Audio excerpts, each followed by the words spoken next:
Já. Bom dia, pessoal. Vocês me ouvem bem? Só confirme para mim aqui que parece que caiu. Minha câmera tinha se desligado, eu estava conversando sozinho aqui quase. Melhor? Agora? Tranquilos? Recomeçando, desculpem aqui então, houve uma pequena falha. Retomando então a nossa revisão, como que nós vamos desenvolver a partir de agora? Eu peço para que todos que estiverem acompanhando olhem para o código, deixem ele aberto aí. Se você está no computador, deixa uma janelinha aí do seu navegador aberto lá no site do Planalto. Vou até, para facilitar a vida de quem quiser, eu já deixo aqui para vocês projetado o link para você poder acessar. Obviamente que a grande maioria já está acostumada a mexer com isso. Então está no seu bate-papo aqui, né, o link do código. Por que que eu estou sendo tão rigoroso quanto a questão do código? Porque a dificuldade que eu vejo que os alunos estão apresentando são de duas ordens. Primeiro, quando aparecem conceitos que a doutrina elaborou e que estão lá no Código Civil. Ela simplesmente desenvolveu o conceito. Agora, tem conceitos que não estão, né, no Código Civil e que a gente tem, vamos dizer assim, como noções caras, né, noções necessárias, noções indispensáveis para a compreensão do direito empresarial. Dá dois exemplos aqui. A noção de clientela e a noção de aviamento são noções doutrinárias, você não vai encontrar esses conceitos no código. Então fica difícil, né, às vezes você apreender os conceitos, né, mais do que aprender é apreender, você absorver esses conceitos que foram criados tão somente pela doutrina, né, que tem lá a sua razão de ser. Por outro lado, né, existem conceitos que estão no próprio código e podem trazer dificuldades. Nós vamos começar por aquele mais fundamental que nós sempre falamos, que é o conceito de empresário, mas antes disso, a gente precisa refletir, raciocinar, evoluir. Então, assim, eu estou montando aqui junto com vocês, a gente está conversando aqui, ao mesmo tempo eu estou montando toda uma estrutura de slides para a gente poder entender essas noções. Eu sempre gosto de começar apresentando essa, o desenvolvimento de toda essa teoria, né? Por que que nós temos hoje direito empresarial e não mais direito comercial? E na sequência nós começamos a separar as noções de empresário, empresa e de estabelecimento. Então, assim, nós vamos desenvolver bastante tudo isso que a gente está falando a partir de agora. Desculpem. E eu conto com a participação de vocês, né, para a gente poder realmente abordar cada um deles. Pois bem, como eu disse para vocês, projetando agora aqui para vocês, os nossos slides, tá? Nós temos aqui a revisão da teoria geral, a gente vai compreender todos esses conceitos, enfrentá-los. Compartilhou com vocês aí, vocês estão vendo na tela? Tá tranquilo? Então lá, revisão. Teoria geral de direito empresarial. Tá tranquilo, pessoal? Estão acompanhando? Todos estão vendo? Sim, professor, tudo certo. Perfeito, perfeito. Então vamos lá. O primeiro slide que eu separo é um que a gente já trabalhou, tá? Vamos lembrar que naquela primeira aula nossa eu fiz uma revisão do direito empresarial, mas uma revisão completamente direcionada para o direito societário. Agora a gente vai fazer uma revisão focado nos dispositivos do Código da Teoria Geral, que começam lá no artigo 966, e aí a gente vai enfrentar os principais deles, né, discutir qual que é a sistemática de cada um, para depois realmente, né, a gente poder falar de alguma coisa do direito societário. A aula de hoje, ela tem o direito societário, vamos dizer assim, em segundo plano. Aqui a gente está revendo conceitos, recapitulando conceitos. Vamos só recordar, houve toda uma evolução do direito dos comerciantes, que tinha um juízo consular, que quem era, né, o presidente daquele tribunal consular era sempre um comerciante mais antigo, conhecia as práticas comerciais. O direito empresarial tem uma feição nitidamente consuetudinária, baseada nos costumes, nos conceitos, nas práticas mercantis. E com a Revolução Francesa a gente viu que isso mudou, né?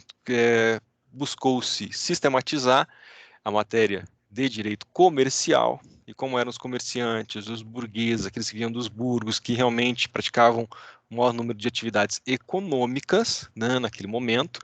Eu não poderia considerar, né, muito expressiva a atividade, por exemplo, da indústria, porque ainda mal a gente tinha uma produção fabril, era mais o comércio mesmo. E aí eles falaram, olha, vamos tentar separar e dar um regime próprio, um conjunto de regras e princípios próprios para quem pratica essa mercancia, né? Na época, a palavra era mercancia, ou seja, quem intermediava, né, a produção e o consumo das mercadorias, né, a interposição na efetivação da troca.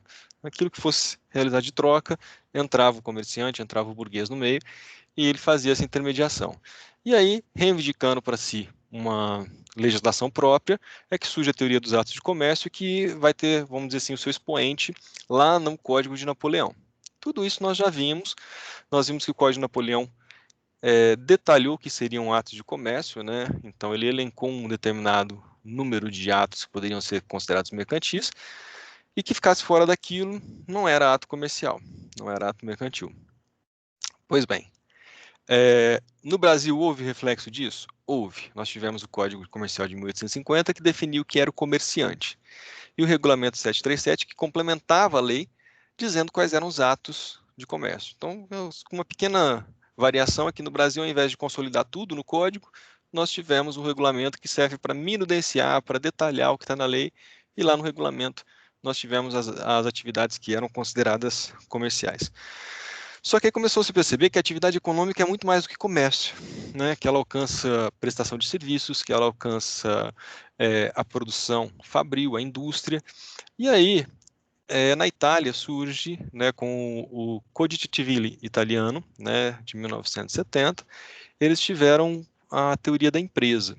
E essa teoria da empresa mostrou-se muito mais ampla, muito mais hábil a separar o que era matéria empresarial do que não era matéria empresarial, aquilo que tinha um perfil único, né, de exercício de uma atividade econômica, e aquilo que não tinha aqueles perfis, que não se caracterizava dessa maneira. No Código Civil, agora então vamos lá. Como eu disse para vocês nos slides, eu quero trabalhar bastante com fluxogramas. Vamos lembrar então, né, de todas essas etapas. Primeiro vem uma fase subjetivista, né, o comerciante. Depois uma fase que é chamada de objetivista, os atos de comércio, né, aquilo que era mercancia, mencionei agora há pouco. Percebam, né, que aqui eu estou com foco no Brasil. Esse fluxograma mostra para vocês aquilo que aconteceu, né, na Europa num primeiro momento, que é na fase subjetivista, né, os tribunais de comércio, mas a minha grande preocupação a partir daí é o foco no Brasil. Então nós tivemos o Código Comercial de 1850 e na sequência o Código Civil, né, de 2002. O Código Civil de 2002 veio simplesmente consolidar aquilo que a jurisprudência brasileira e a doutrina já diziam. Falavam assim, olha, a gente não pode ficar considerando, né, as regras de direito comercial só para o comércio.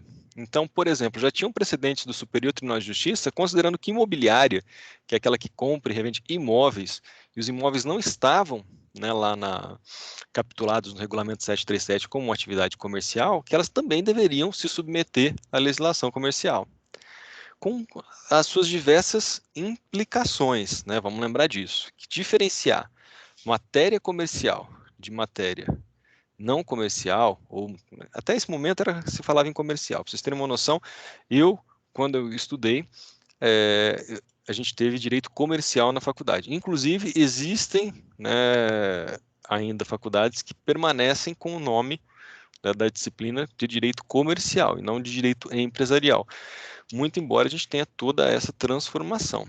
Então a gente tem que ter consciência de que ainda tem gente que se apega a isso. E assim, para provar isso mesmo, nós temos um anteprojeto de código comercial tramitando, né, no Congresso Nacional. Olha que coisa mais curiosa.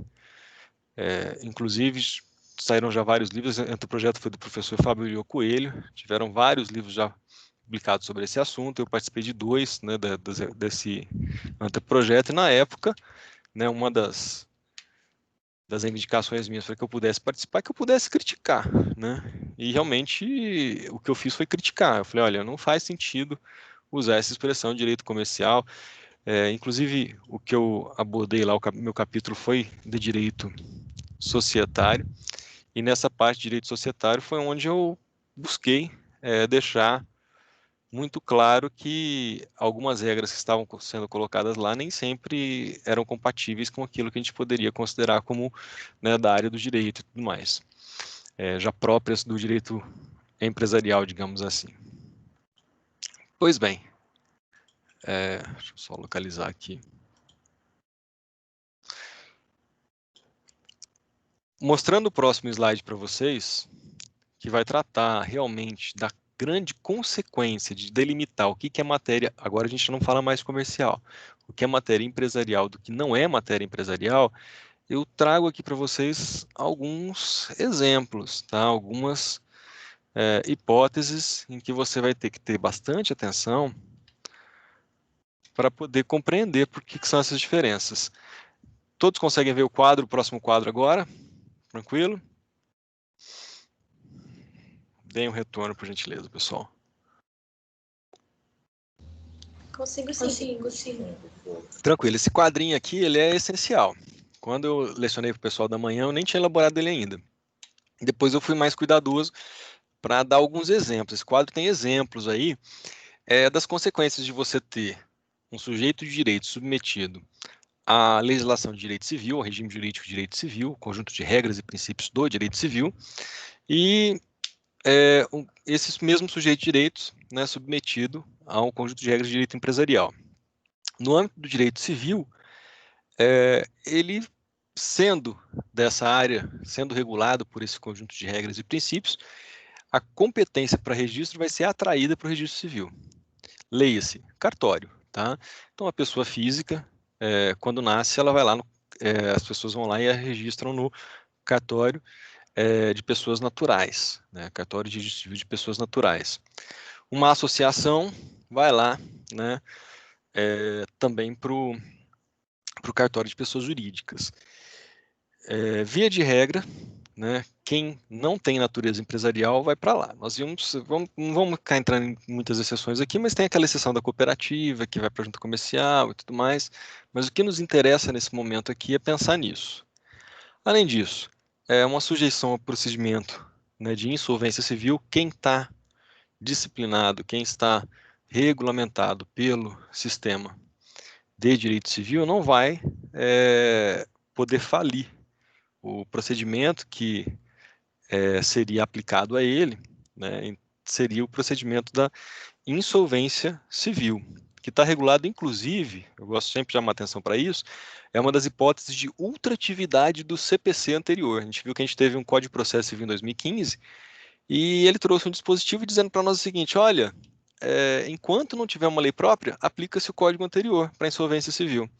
Então, a gente ainda usa as regras de insolvência civil não como uma lei especial, como a gente tem, por exemplo, a lei de falências para o empresário, mas sim com as regras que estão no CPC de 1973. Tá? Então, por exemplo, né, se nós falarmos aqui de uma associação que não tem natureza empresarial, no Brasil, os clubes de futebol são associações. Então, o Vasco, por exemplo, Adriano, ele vai falir? Não, o máximo que você vai fazer é aplicar a insolvência civil, porque ele não tem natureza empresarial. Organização religiosa, as igrejas, também não tem natureza empresarial. Então, o máximo que pode acontecer com elas é a insolvência civil. Fundações, sociedades simples, nenhuma delas vão ter sua falência decretada, né? Elas vão ter o procedimento de insolvência civil. Talvez seja até melhor depois eu pegar esse quadro e dividi-lo em dois, organizar em dois para a gente poder olhar para um lado, olhar para o outro, né, e verificar quais são as diferenças. Mas, por hora, entendo que eu estou fazendo um contraponto. Ó. Eu olhei para subordinação aos atos do registro civil, depois subordinação aos atos do registro empresarial. Agora, um pode falir, o outro não pode. Ricardo, quem não é empresário, pode usar aquele procedimento chamado recuperação para tentar renegociar suas dívidas, chamar os credores para conversar, fazer uma assembleia na justiça, tentar se recuperar? Não, tá? Quem não é da área empresarial não pode fazer isso, não tem esse recurso. Mas quem é da área empresarial pode se valer dessas regras. E por fim, pessoal, a gente tem uma ação que ela permite a renovação compulsória de um contrato de locações. de um contrato de locação. Então, se você fizer um contrato de locação e for uma locação empresarial, Ricardo, o que diz se a locação é empresarial ou não? Se a finalidade daquela locação é o exercício de empresa, ou seja, o exercício de uma atividade que pode ser qualificada, que pode ser caracterizada como empresa. Como nós já vimos, é um dos conceitos mais caros que nós temos dentro do direito empresarial, é o conceito de empresa. Inclusive, né, foi por causa dele que nós deixamos de ter o direito comercial e passamos a ter o direito empresarial. Pois bem, acompanhe comigo então. Se eu só posso dizer que alguém está submetido ao regime jurídico do direito empresarial se ele exercer empresa, basta o mero exercício da atividade empresarial? Basta. Exerceu atividade empresarial nos moldes do que é definido como empresa, eu terei automaticamente o regime jurídico atraído para o direito empresarial. Aí você vai falar assim, Ricardo, mas e se a pessoa estiver impedida, se for uma pessoa, por exemplo, que por força de lei não pode exercer? Será empresário, do mesmo jeito. As regras do direito empresarial se aplicarão a ele, de forma, vamos dizer assim, irregular, mas é empresário. Ricardo, vão ter regras que não se aplicarão a ele? Geralmente são aquelas regras que favorecem, né? Então, esse cara que está irregular, por exemplo, ele não pode pedir recuperação. Mas eu não posso dizer que ele não está submetido ao regime jurídico do direito empresarial. Então, eu queria chamar bem a atenção para vocês o seguinte, que em particular aqui para nós, o exercício da empresa, o exercício de uma atividade qualificada como empresa, ele é responsável por caracterizar alguém como empresário.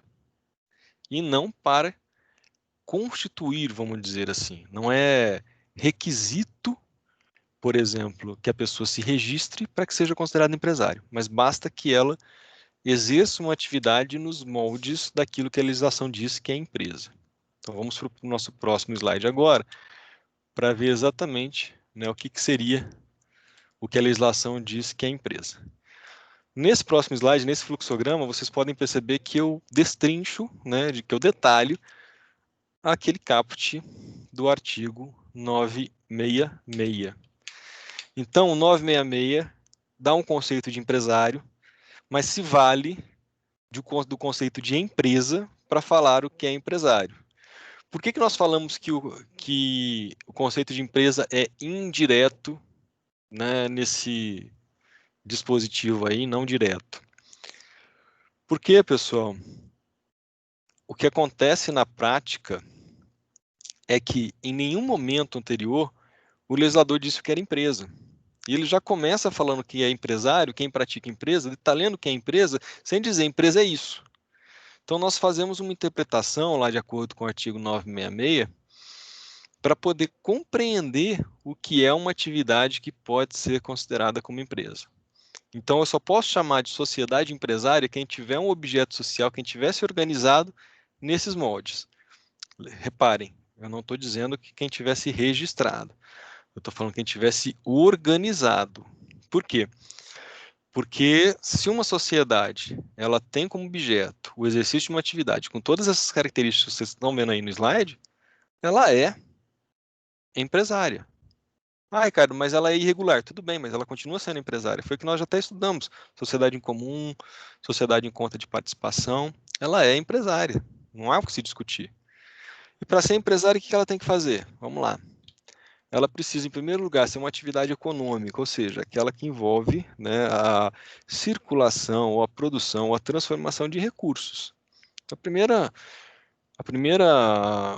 observação que nós temos que fazer é que essa atividade ela é essencialmente econômica.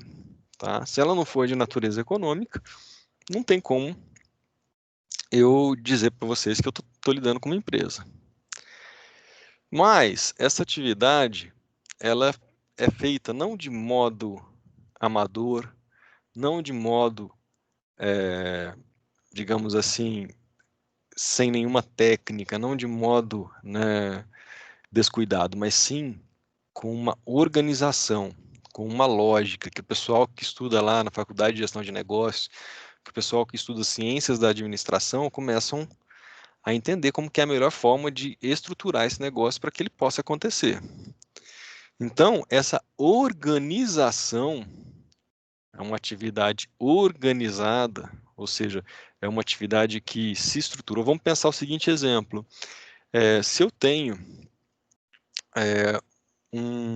um balcão, uma maquininha de cartão, um freezer, né, e algumas mesas, todas elas lá, né, entulhadas no lugar, eu não tenho uma atividade, porque não está organizada.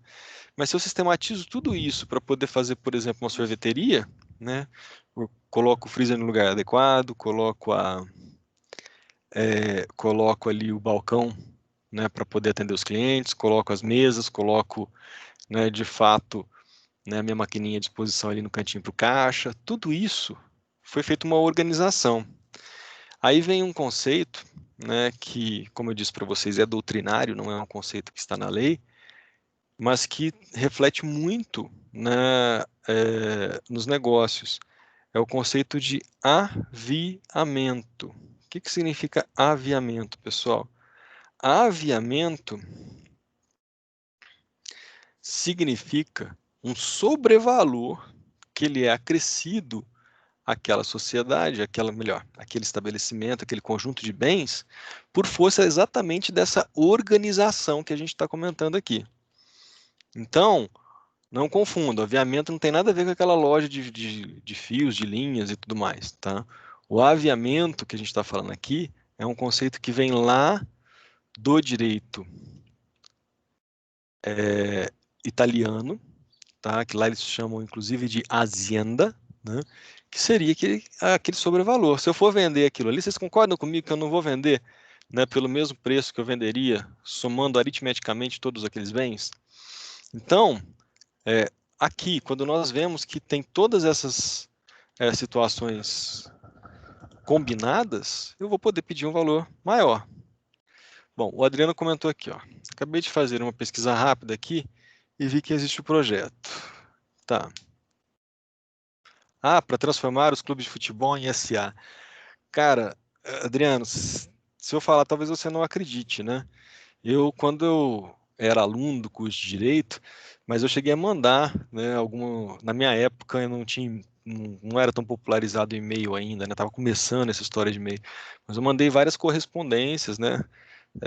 Com carta registrada, inclusive, pro Palmeiras, falando assim, olha, a maioria dos clubes de futebol, né, na Europa são empresas, vamos transformar ele no SA, né? Vai ter um monte de palmeirense aí que vai querer adquirir e tudo mais. Foi uma época muito difícil da minha vida, porque várias vezes ele foi para, acho que por 2 vezes ele foi para a segunda divisão e tal. E eu, com a minha visão empresarial, falava, vamos capitalizar esse negócio, né? Vamos mudar isso daqui. Vai ter gente querendo adquirir ações, né? Tem muita gente, principalmente no estado de São Paulo, né, que lembra do Palestra Itália. Mas, Adriano, eu não sou muito entusiasta dessa ideia de transformar em SA, não. Não porque eu não acho que isso seja bom. Eu acho que seria excelente, até por questão de transparência. As sociedades anônimas são obrigadas a publicar editais, a ter muito maior, né, clareza nos seus negócios. Mas no Brasil, faz sentido ficar fora do regime empresarial em algumas circunstâncias. Daqui a pouquinho eu vou falar do caso, por exemplo, do ruralista, né, do empresário rural. É um dos casos, mas também tem a questão desses clubes e tudo mais que podem ter uma série de benefícios se estiverem fora do regime empresarial. É como se o legislador brasileiro pensasse, se você é empresário, você não precisa, né, de benefícios. Então ele vai lá e te tira uma série de vantagens que você poderia ter, né, por não ser empresa. Se você não for empresa, é melhor. Daqui a pouquinho eu vou dar o exemplo do empresário rural, que é um caso bem interessante, que é um caso que vale a pena a gente, né, analisar. Até aqui, tá tranquilo, pessoal? Então, organizou, estruturou, você pode até ter um sobrevalor sobre aquilo. Se a pessoa for vender, ela vai vender o chamado fonds de comércio, lá do direito francês, seria o fundo de comércio, né? Ela não vai vender necessariamente, né, só aquele conjunto de bens somado. A organização do empresário tem um valor especial aqui, tem uma, vamos dizer assim, um acréscimo, né, no valor daquelas mercadorias. Isso que é aviamento, tá? Bom, é uma atividade que tem que ser profissional. Então, uma atividade que ela não seria inabitual, não seria amadora, não seria sem técnica. Ela é feita de modo profissional, exatamente para poder alcançar diversos objetivos, dentre eles, né, o lucro, né, que a gente sabe que sempre é algo perseguido. Ricardo, se não tiver lucro, ainda assim eu posso caracterizar como empresário? Claro, né, mesmo que não tenha lucro, contanto que tenha todas as feições que a gente está falando. Percebam que no 966, no Caput, em nenhum momento ele fala em lucro, né? Ele fala que é uma atividade organizada para produção ou circulação de bens ou serviços. Ou melhor, ele é até mais específico, né? Uma atividade profissionalmente organizada. Considera-se empresário quem exerce profissionalmente atividade econômica organizada para a produção ou circulação de bens e serviços. Percebam que eu não tirei do nada esses conceitos todos que estão nesse esquema aí para vocês, nesse organograma. Olha lá, no próprio caput tem profissional, econômica, organizada. E aí a finalidade seria a produção ou circulação de bens ou serviços. Eu acrescentando aqui como observação minha que a gente também deve considerar a especulação, tá, pessoal? Especulação, ela é muito importante, né? Ainda mais num momento como esse, que eu vejo que no Brasil a nossa bolsa se recuperando tão rápido, isso me preocupa, né? Porque pode ser que os valores que estão se circulando ali sejam inflados, né? E mais cedo ou mais tarde, na hora que eles forem adequados à realidade, pode ser que muita gente perca dinheiro porque trabalhou só com especulação. Então, me preocupa muito quando eu vejo alguma notícia aí de fulana, né, nunca estudou, é uma pessoa que não fez curso superior e tal, e de repente se tornou, né, uma day trader, né? Eu já vi diversas notícias assim. Não dá para viver disso, né, sem conhecer profundamente no mercado, conhecer profundamente a bolsa de valores. Vamos lá, Adriano.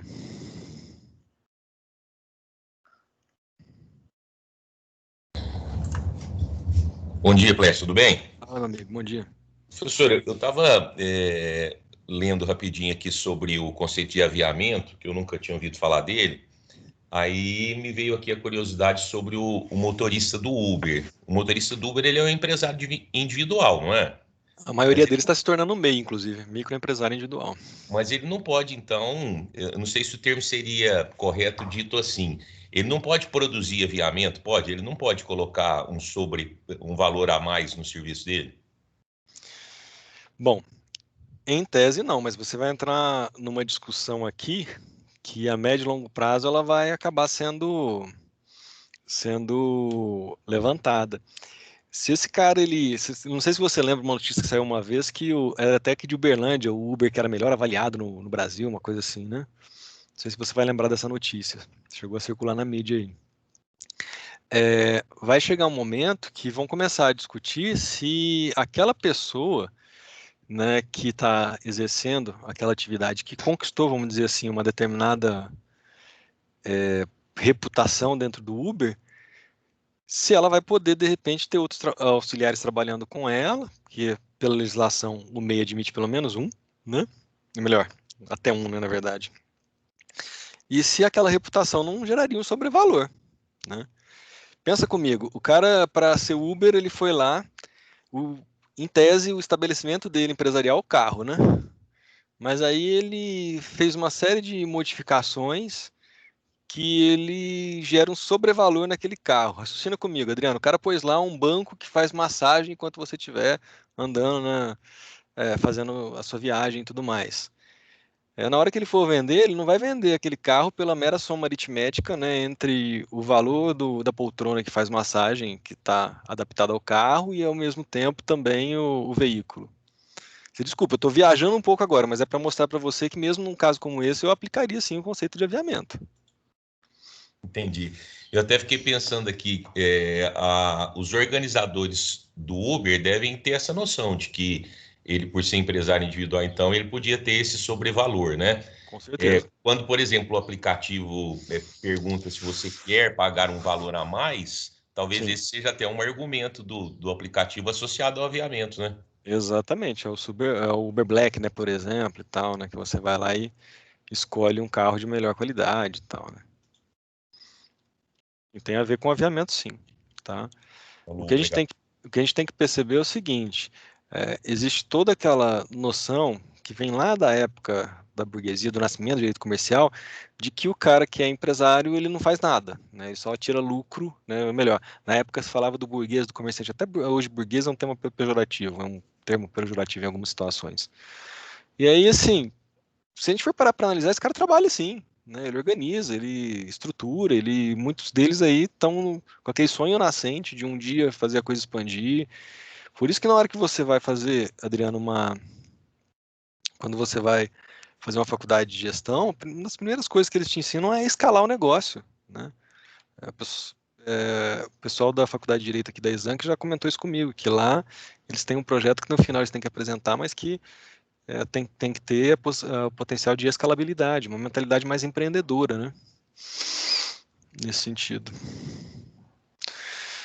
Então ficou claro, pessoal, que empresa é uma atividade nada mais é do que uma sequência de atos coordenados, é aquela atividade que é feita de forma repetitiva, organizada, e aqui a gente tem que acrescentar essa sequência de atos coordenados, obviamente, todos esses predicados que nós temos aqui.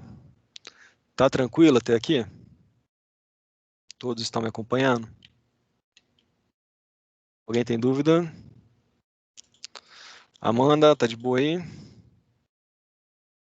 Tudo certo, professor. Tranquilo, então.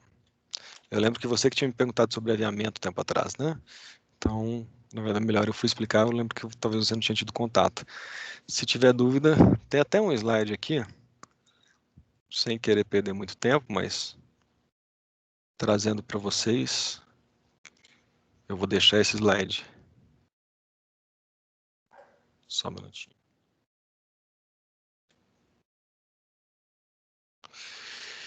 Em que eu explico exatamente o que é aviamento.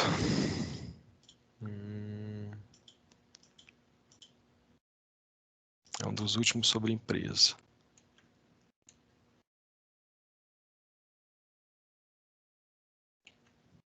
Achei. Então, eu vou projetar ele aqui para vocês tenham uma noção. Olha o que esse cara, né, que ele é empresário, ele fez. Vou até deixar um pouco mais para frente, porque não é o nosso objetivo nesse momento agora, enfrentá-lo. Mas olha aqui, ó. Vou subir para vocês nesse momento um slide que eu tenho específico quando eu explico estabelecimento empresarial e que eu falo do aviamento. Então, o aviamento, ou achalandagem, né, que é uma outra expressão que nós temos para ele, seria esse potencial lucrativo. Esse potencial lucrativo só surge em função da organização da atividade, né?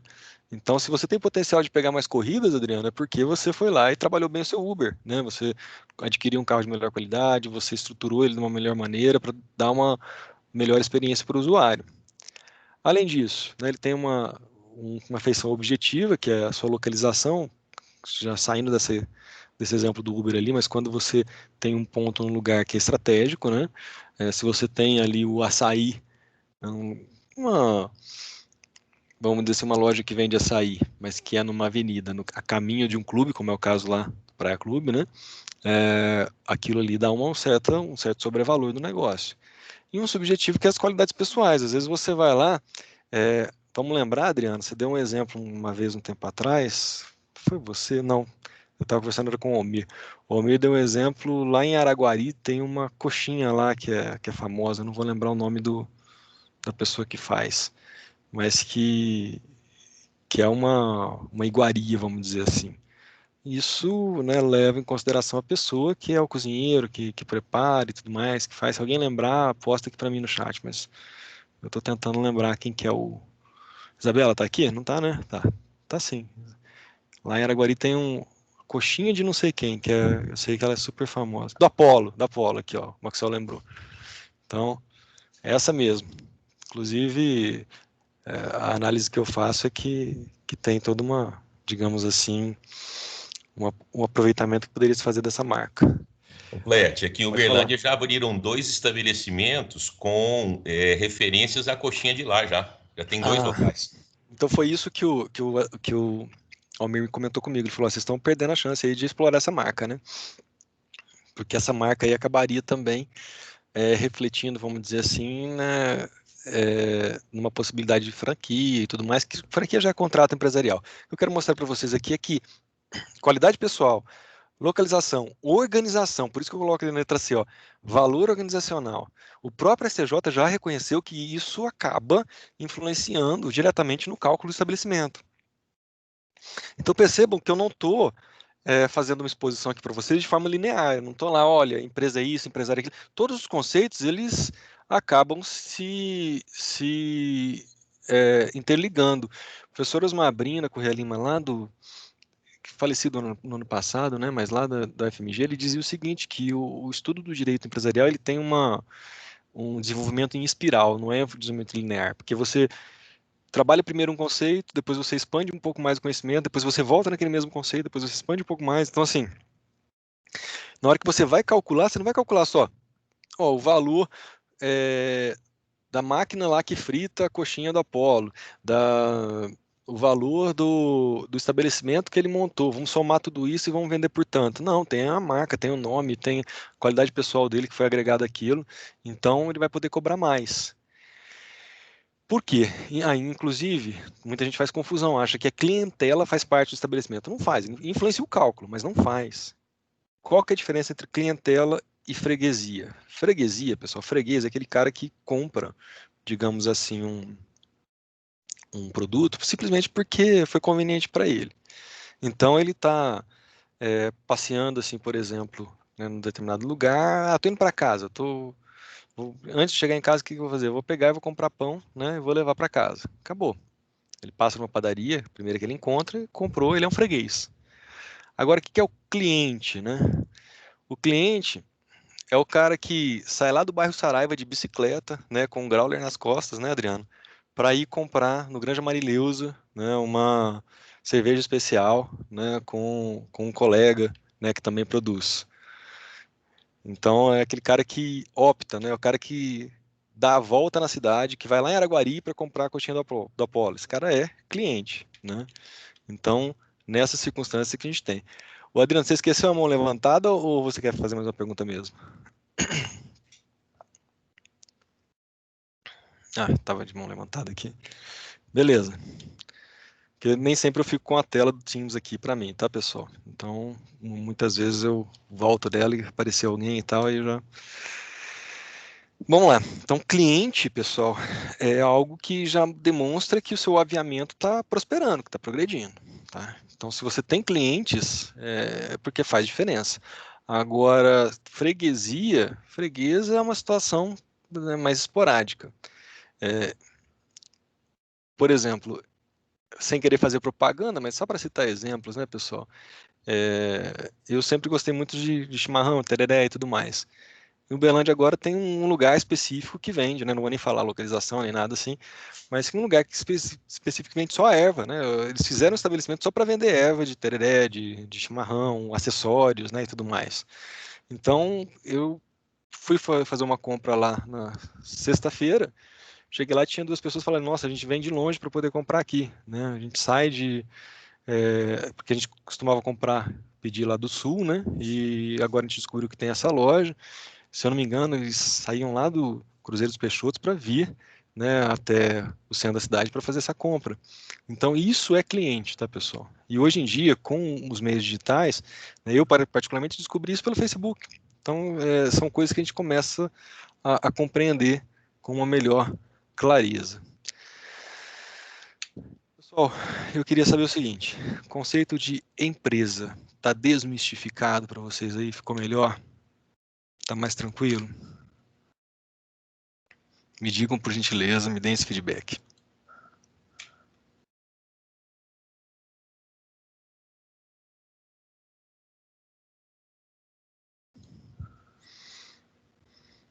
O que eu quero que fique claro é que no Brasil, né, a gente tem uma certa, né, visão de que o empresário, né, sempre é aquele cara rico que ganha um dinheiro, não sei o que. Não, o empresário é um microempreendedor individual, né, com esse fenômeno, né, que nós podemos chamar de uberização, né? Quando eu falo uberização, eu não estou falando só do Uber em si, né? Eu estou falando dos diversos aplicativos aí que você... Esses dias saiu um aplicativo chamado Jet Ninja aí, que é para você poder consertar, por exemplo, utensílios domésticos, máquina de lavar, você precisa, você vai lá, posta que você está procurando alguém, aparecem, se eu não me engano, 3 orçamentos e tal, e aí a pessoa sai, a pessoa te liga e fala, ó, você está precisando, né? Eu posso ir aí e tal. Então isso é uma uberização, é fenômeno da uberização. A gente tem que ter esse tipo de noção na nossa mente.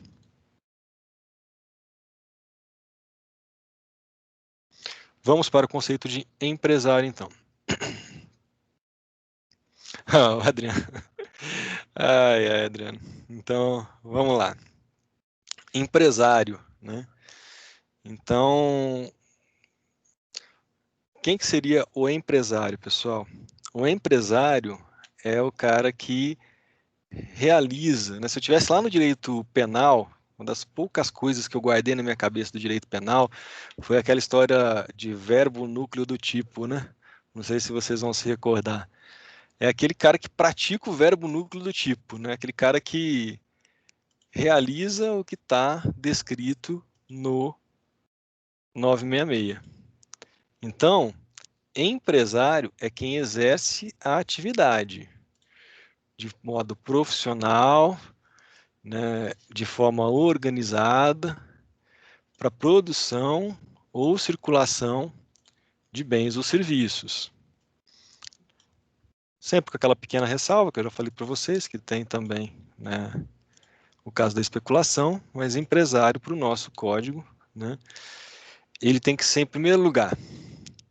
Vamos projetar aqui para vocês.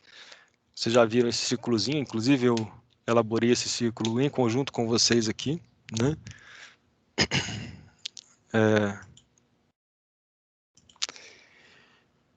Eu pergunto para vocês, basta que o empresário seja um sujeito de direitos? Né? Então eu poderia dizer que ele é uma espécie do gênero sujeito de direito, mas basta que ele seja sujeito de direitos? Não. Para ser empresário no Brasil, ele tem que ser o quê, Adriano? Pessoa, tá? Pessoa. Então, para ser pessoa, ou é uma pessoa física, ou é uma pessoa jurídica. Pessoa física nós já vimos, e aí eu já parto para o próximo slide, que é o empresário individual, né? Opa, acho que eu misturei um pouquinho os conceitos aqui. Ah, porque na verdade a formatação ela deu uma modificadinha na hora que ela veio aqui para mim. Então, o empresário individual, né, eles mexeram um pouquinho na minha formatação aqui na hora que eu passei para o Word. Deixa eu ver se eu consigo dar uma arrumadinha aqui no meu layout.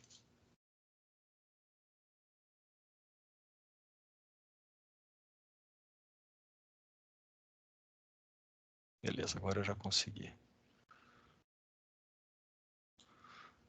Depois eu vou melhorar as cores aqui para vocês, tá, pessoal? Porque assim, eu estou fazendo quase que de modo simultâneo. Acompanha comigo aqui, eu vou projetar para vocês. Então, vamos lá. Esse quadrinho também é um quadrinho que ele é essencial para poder compreender o que a gente vai falar agora. Cadê meu quadrinho? Aqui, achei. Então, vocês estão vendo aí agora, ó, o empresário em sentido amplo, essa pessoa. Então, não basta ser sujeito de direitos, tem que ser pessoa, né? Tem que ser aquele sujeito de direitos dotado de personalidade. Pessoal, condomínio nunca vai ser empresário. Massa falida nunca vai ser considerado como empresário. Espólio nunca poderá ser considerado empresário, tá? Ricardo, e a sociedade em comum? E a sociedade, né, em conta de participação? Olha que interessante. A sociedade em conta de participação, ela não é empresário. Ah, mas o código chama de sociedade empresária, colocou no título lá. A gente viu que tem toda uma falta de técnica legislativa. A sociedade em comum, nós vimos que, seja ela de fato irregular, ela vai surgir, ela vai ter a sua personalidade quando ela se inscrever no registro empresarial. Mas, por enquanto, ela nem pessoa é. Então, a gente tem que ter esse cuidado. Então, voltando aqui para o nosso quadro, ó, empresário individual é a pessoa física que vai exercer a atividade. Deixa eu arrumar, sei lá por que ele está aqui com negrito nessa primeira coluna. Eu já vou tirar esse negrito, senão confunde vocês. Vamos diferenciar as 3 situações. Empresário como pessoa física, é a primeira situação. Então, o empresário como pessoa física seria a nossa primeira situação aí, ou empresário em sentido estrito. A Eireli, que é a empresa individual de responsabilidade limitada, e a sociedade empresária, que é a pessoa jurídica. Via de regra, vamos lembrar que ela necessitava de uma pluralidade de sócios. Né? O D'Artagnan comentou com vocês, falou, olha, agora a gente tem aí a sociedade limitada que admite um único sócio, mas em regra, o que se aplica em geral é que ela tem que ter necessidade de uma pluralidade de sócios. No entanto, nós temos também a noção de Eireli. A gente está vendo que está sendo meio superada, mas é uma pessoa jurídica obrigatoriamente unipessoal. E o empresário individual é pessoa física. Estão vendo que todas as situações que eu estou apresentando aqui para vocês, necessariamente, todas elas, eu estou trazendo para vocês pessoas e não sujeitos de direito, não conceitos genéricos de direitos. Então isso daqui tem que ficar muito claro, pessoal. Tá? Inclusive, o descuido, vamos dizer assim, né, de ordem prática no Brasil, de que a gente tem CNPJ para empresário individual, uma coisa que não faz tanto sentido. Mas é porque isso acaba gerando todo um desenvolvimento, vamos dizer assim, né, de você conseguir saber o que, que o cara está, o que, que a pessoa que é empresária individual ela está fazendo circular de dinheiro, né, na sua atividade empresária e o que ela faz circular dinheiro na sua vida pessoal. Tranquilos até aí? Posso passar para o próximo slide, que ele é o mais complexo que nós temos aqui. Eu dei um feedback aqui, pessoal, só para poder saber. Se tem alguém com dúvida, por gentileza. Levanta a mão, me chama, a gente explica isso de novo. A aula de revisão hoje tem essa função. Já trabalhando aqui com conceitos.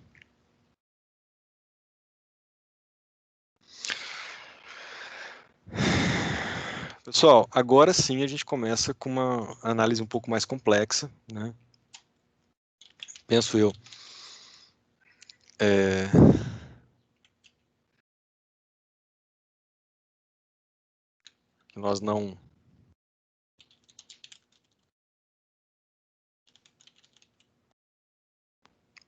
Que nós não atacamos esse slide aqui de uma forma mais pormenorizada, mais detalhada naquela primeira aula de revisão, e agora eu vou começar a abordar com vocês. Olhem para esse quadro agora, em que nós temos aqui a figura jurídica do empresário. Muito curioso que quando você tem lá a introdução ao direito, né, tem aquele livro Lições Preliminares, do Miguel Reale, ele fala para a gente que nós temos conceitos jurídicos que estão ali, né, no caso a gente tem diversos conceitos indeterminados, sem vocês perceberem a gente passou por vários deles, a gente passou por profissionalismo, é um conceito indeterminado, o juiz que vai dar uma densidade no caso concreto, as partes que vão elaborar o contrato e falar o que é profissionalismo, o que não é. Economicidade, que é a atividade econômica, ali também tem organização, né, às vezes cada um tem a seu, né, tem a sua organização. Então, assim, tudo isso acaba gerando, olha que ponto que é fantástico para você entender o que é organização. O que o McDonald's fez, pessoal? Ele já tinha ali a produção de hambúrgueres, que acontecia nos Estados Unidos de forma, né, esmagadora, e de uma hora para outra eles geraram, né, aquilo que eles chamavam num primeiro momento de sistema rápido, né, que era organizar só a produção. Então o grande diferencial deles era isso, a pessoa não precisava ficar esperando horas e horas. Chegava lá, o tempo dela pagar era o tempo que ficava pronto, eles entregavam um hambúrguer na mão deles. Né? Então, esses conceitos todos, eles se agrupam numa figura jurídica. Tá? E o que seria essa figura jurídica agora? Agora, a figura jurídica do empresário, pessoal, é algo um pouquinho mais complexo. Nós já vimos que no caput eu tenho a regra geral de que quem é empresário ou não. Aí agora, no parágrafo único é que a coisa começa a complicar um pouco mais. E aí eu digo para vocês que isso se aplica, inclusive, né, no caso das sociedades empresárias. A gente vai ter que analisar até que ponto que aquela sociedade empresária foi estruturada para exercer nos moldes, né, da empresa aquela atividade, ou se ela foi estruturada com uma outra finalidade. Né? Se ela foi estruturada, às vezes, né, dessa parte. Então, a divisão quadripartite, ou análise quadripartite, ou hermenêutica quadripartite, Adriano, é exatamente isso que você está observando aí. A gente vai por partes. Me ajuda então, Adriano. Vamos lá para o parágrafo único. Lê para mim só a primeira parte dele, antes da gente falar de elemento de empresa, né? Antes da palavrinha salvo. 966, parágrafo único. Tá com ele aí? Estou sim, só colocar no cantinho da tela aqui. Só o caput? Não, o caput a gente já enfrentou, né? O caput foi o que a gente explicou até agora. Eu quero o parágrafo único, mas antes de você entrar lá no salvo, se não sei o quê. Tá. Não se considera empresário quem exerce profissão intelectual de natureza científica, literária ou artística. Perfeito. Para aqui, né? Ou ainda. Pode parar aí. Intelectual é quando nós falamos de uma pessoa que tão somente aquela atividade dele é para poder realmente direcionar algo que, em tese, não tem toda a estrutura da empresa. Então, é como se ele estivesse dizendo para você aqui, olha, você está praticando essa atividade, mas não nos moldes do caput. Outra ideia de hermenêutica é essa, que os parágrafos servem para excepcionar o caput. Aí o Adriano até ia ler lá o finalzinho, que fala, ainda que concurso de auxiliares, né? O que eu estou dizendo? Por que ele ainda faz a questão de frisar que ainda com concurso de auxiliares? Que não é porque você é um profissional intelectual, que as pessoas te procuram, você é um médico, você tem ali auxiliares, você tem uma enfermeira, você tem uma secretária ali na porta e tal, que isso daí já caracterizaria a sua situação como uma empresa, tá? Então, intelectual de natureza científica, o exemplo seria isso. Da forma artística, do mesmo jeito, né? A pessoa tem ali alguém que auxilia na contratação e tudo mais, e não necessariamente, né, ele se tornou empresário por conta disso. Literária também, né, a pessoa está produzindo obras, tá tendo um determinado reflexo naquilo ali, então, em tese, né, você consegue perceber, Adriano, por que é tão difícil pegar a sua atuação como professor e jogar ela para o direito empresarial? Olha lá, você já narrou para mim que você já, bom, cientificamente você trabalha, porque você está ensinando aí um conteúdo técnico e tudo mais, mas você já até produziu material literário, não produziu? Então, Já. direitos autorais. O código está dizendo que, a priori, você não é empresário. Ah, Ricardo, mas aí a gente vai criar, então, a gente vai criar um CNPJ de empresário individual para o Adriano, porque ele vai estar exercendo uma atividade. Peraí, se ele é o único que exerce, se ele é aquela pessoa que você pode até ter um auxiliar ou outro, mas o que prepondera, né, é o conhecimento dele, que permeia toda aquela prestação de serviços. Como que eu vou conseguir dizer que ele está praticando algo de forma organizada, profissional, econômica, né, para produção e circulação, ou seja, que a única finalidade dele é aquela? O próprio código já excepcionou num primeiro momento. Só que aí o código vem e fala, ó, tem a exceção da exceção. Agora você pode ler o restinho, por favor, Adriano, o salvo lá. Vamos lá. Ainda com o concurso de auxiliares ou colaboradores, Sim. salvo se o exercício da profissão constituir elemento da empresa. Perfeito, né? Que seria o conceito de elemento de empresa? É um conceito bem complicado de se absorver, porque, na verdade, elemento de empresa é quando aquela pessoa já desapareceu. Adriano, você consegue imaginar, né, você como professor, prestando serviço, dando aula e tal, em alguma circunstância em que aquilo desapareceria, né? Ou seja, a sua atividade de ser professor desapareceria só na hipótese, Adriano, de você abrir uma escola. Aí tudo bem. Aí o professor de física ali, Adriano e tal, já não é mais o importante. Ele criou lá um, um nome de um curso, sei lá, às vezes até um cursinho específico para ensinar exatas e tal, mas aí ele desapareceu. Porque, a priori, sua atividade é intelectual de natureza científica. Em determinadas ocasiões, literária, né? Então, assim, excepcionalmente, né, que você poderia se tornar elemento de empresa, mas aí você tem que desaparecer. Para ser elemento de empresa, eu tenho que me tornar uma das etapas do processo de produção. Eu tenho que me dissolver no meio daquilo tudo. Então, assim, é bem complicado uma atividade, por exemplo, de professor. Eu estou dando o seu exemplo, tá, Adriano? Que eu acho que é onde o pessoal costuma ter mais dúvida, né? É possível um professor se tornar empresário? Sim, claro, não tem problema nenhum.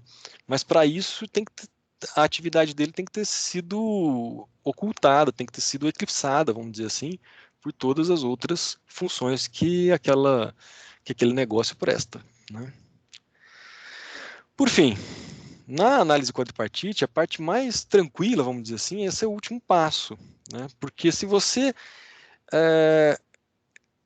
olhou que a lei, né, se a própria lei já está determinando, né, que cooperativa é sempre civil e SA é sempre empresária, como o próprio 1089 do Código Civil vai nos falar, vocês concordam comigo que não adianta, pessoal, não resolve, né, você pegar e querer passar por todas as etapas de raciocínio que nós já desenvolvemos até agora. O que a lei falou é pronto, não tem que se discutir. Ricardo, mas uma cooperativa como é o caso da Calu, se eu for olhar para o caput, eu vou ver que ela pratica, né, organiza profissionalmente a produção e circulação de bens. Sim, eu concordo. Mas, né, na prática, se você for parar para olhar com maior zelo, com maior cuidado, você vai ver que a própria legislação já obrigou-a a ficar no regime jurídico civil e não no empresarial. Ah, mas qual que é a função disso e tal? Qual que é a finalidade disso? É a própria ideia de cooperativismo, né? De não ter uma natureza empresarial. Então, o caminho seria esse. Algum questionamento até aqui, pessoal? Tranquilos?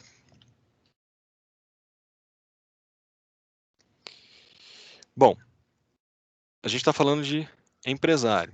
Então, tem muita coisa, né, que a gente vai ter que explorar daqui para frente dentro exatamente do que está, né, no código. Como eu disse para vocês no início da aula, né, num primeiro momento eu ia enfrentar esses fluxogramas para tentar tornar a coisa da forma mais didática possível para vocês, e para não deixar nada, vamos dizer assim, né, obscuro naquilo que nós já falamos e tudo mais, eu proponho, né, a gente vai fazer um intervalinho aqui de uns 5, 10 minutinhos, eu proponho que nós analisemos pormenorizadamente agora do artigo 966 até o artigo 980, que nada mais é do que a teoria geral que está lá, né, no Código Civil. Então a gente vai passar artigo por artigo, eu quero mostrar para vocês do 966 até o 980, que aí a gente tem a teoria geral. E vocês vão perceber que na hora que chega no 980, o próximo artigo já entra na questão das sociedades. Então, assim, como eu me propus nessa aula nossa aqui, a gente fazer essa revisão, mas com essa finalidade de abordar aquilo que não é necessariamente direcionado para o direito societário, nós vamos ter uma segunda etapa agora, daqui a pouquinho, falando disso. Tirar só uns minutinhos, tá, pessoal? E daqui a pouquinho a gente já volta, ok? Parando a gravação aqui.